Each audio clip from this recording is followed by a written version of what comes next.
Hi, I'm Rainer and welcome to my train room.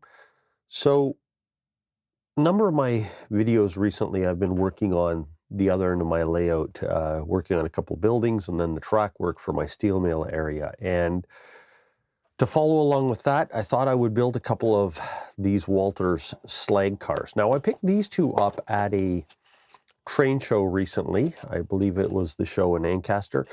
And when I walked in, there was a whole pile of cars for sale by the front doors. I think it was the club's sale table. And there was a whole stack of stuff that was all $5 each, and these were in that stack. So I got these two Walther's Slag cars for $5 each. I think that was a pretty good deal. I've seen them for a lot more than that. The original price on these was a lot more than that. And when I walked in at the same show, there was another vendor who had the pre-assembled, ready-to-run set from Walther's of the 3 Slag cars for $150 for 3 cars. So anyway, $5 each, I thought it was a good deal. And they appear to be brand new kits. So I am going to go through and assemble these. Going to assemble them, paint them, do some weathering, and get them down there. So I have some cars to go around my blast furnace. So it doesn't look like it's going to be terrible to put together. Not a huge amount of parts. They're simple little cars. And I think I've mentioned this a number of times before. One of the best places you can get affordable train cars, rolling stock, structure kits for your layout is to go to some local train shows, because yes, there's some stuff at the train shows that might be overpriced, but overall, if you know what you're looking for and you're ready for the pricing, you see something for a good price, you pick it up. So when I walked in the door, I was with my wife, I saw these, I didn't even hesitate, I just grabbed them, bought them, and she said, "Are you sure those are a good deal?" And I said, "Yeah," because I knew what these Walther's kits are selling for nowadays, and I'm like, $5 a piece, I'm buying them, especially because I knew I had the steel mill structures already. So anyway, I'm going to go through and build both of these cars, get them painted, weathered, and get them onto the layout. So the first step in any of this is to open the packaging. Get rid of the noisy plastic wrapper that makes a horrible amount of noise in the microphone. I know that it's going to do that. So these two cars, for now, simply because I don't have a lot of metal wheel sets right now, I'm actually going to just use them with the plastic wheel sets that come with them, because these are also cars that are not going to be seeing a lot of use rolling around all over my layout, because they're going to be moving some fairly short distances the rare time they do move around my steel mill. So it's not like they're going to be going super far. I don't see the point in going and putting the steel wheels in them right now, simply because I don't have a lot of metal wheel sets right now. The horn hook couplers will not go onto the cars. I'm going to put knuckle couplers like I do on everything else. Let's see what the instructions are like.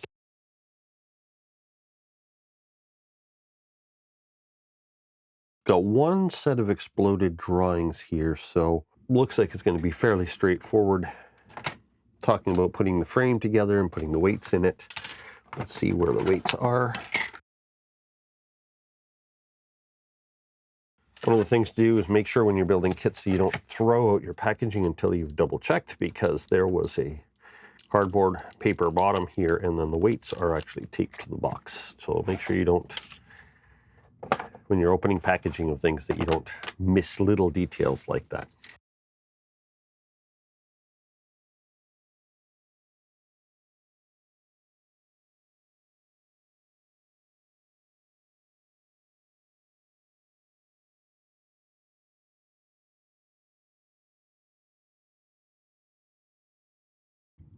First step, putting the weights in here and glue on frame bottom. So fairly straightforward. Let's see how it all fits. Seems to fit fairly securely. And glue on frame bottom. So what I will be doing on this one again is just using my solvent cement, get things in position here.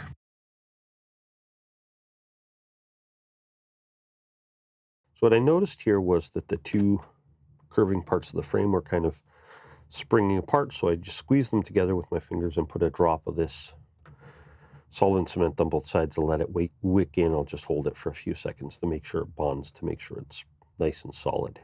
Actually, what I'm going to do is not notice it's still pulling apart, so I'm going to want to let this stuff cure properly, so harden up properly. So I'll just put this on here just to kind of squeeze it so I don't have to sit there and hold it.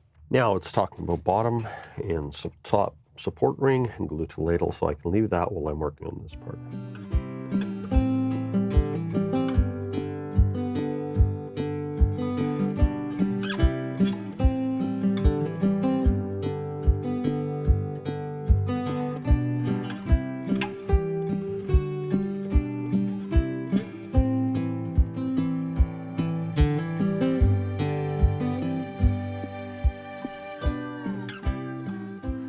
One of the reasons I like using this solvent cement is I can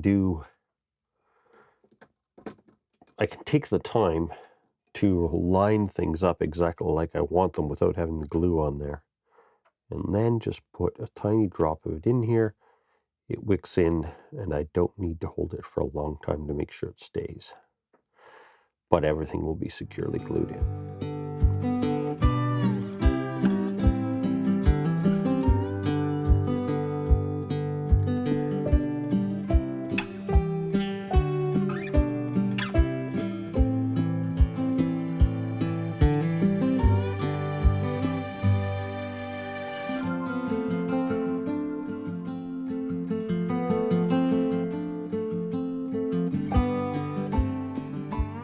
So at this point, I have installed the trucks, installed the couplers on the frame.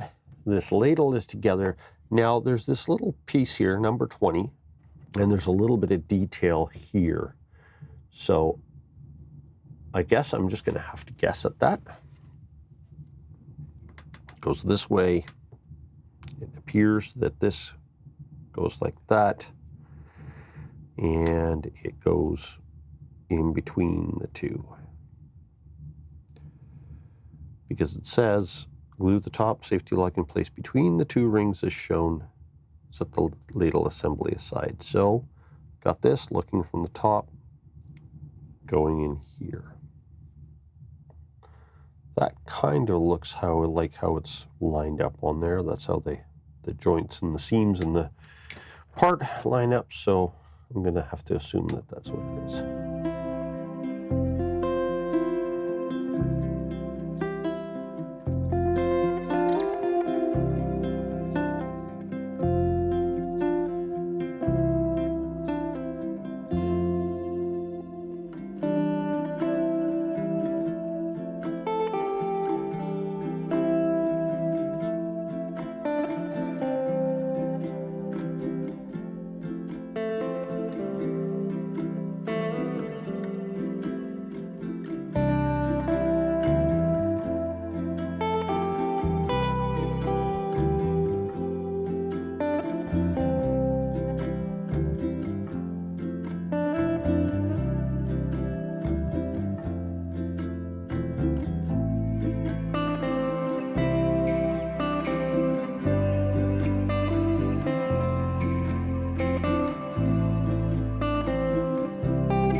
So at this point, I have both of these fully assembled.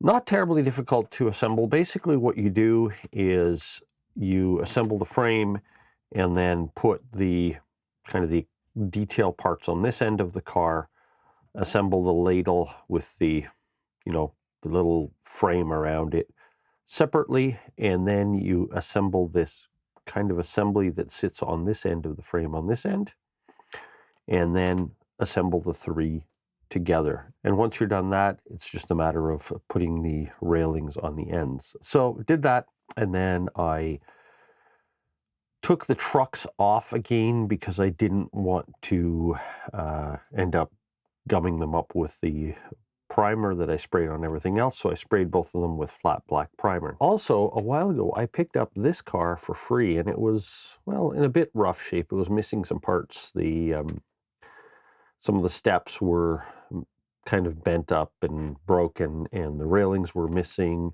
The glue job on it was terrible, but I got it for free, so I thought I'd fix it up, and made up some new railings on it, fixed up the steps, because these come with some extra steps with them in the kit. So I did that, and kind of got it cleaned up. The glue on this thing was kind of a mess too, just kind of smeared all over the place, but once I primed it black, it covers all that up. So I've got 3 of them here ready to go, other than I need to do some weathering on it. Also, when I picked up this one, I also got this hot metal bottle car, and again, it was the same kind of thing. All of the steps were missing, had no couplers on it, the railings were all missing, there was kind of glue smeared all over it, and it was quite a mess. So I actually took the trucks off, if it cleaned it up as much as I could, and put it in the kitchen sink with some dish detergent and washed it the best I could. Got some stainless steel wire and made up some railings for this one as well, glued those in place, glued on some parts that were falling off, put couplers on it, and got it back together. Before I put the trucks back on it, also gave it a coat of flat black primer. So they're looking okay. And I actually have a Walther's kit for one of these that I need to build at some point, but I'm not doing that right now.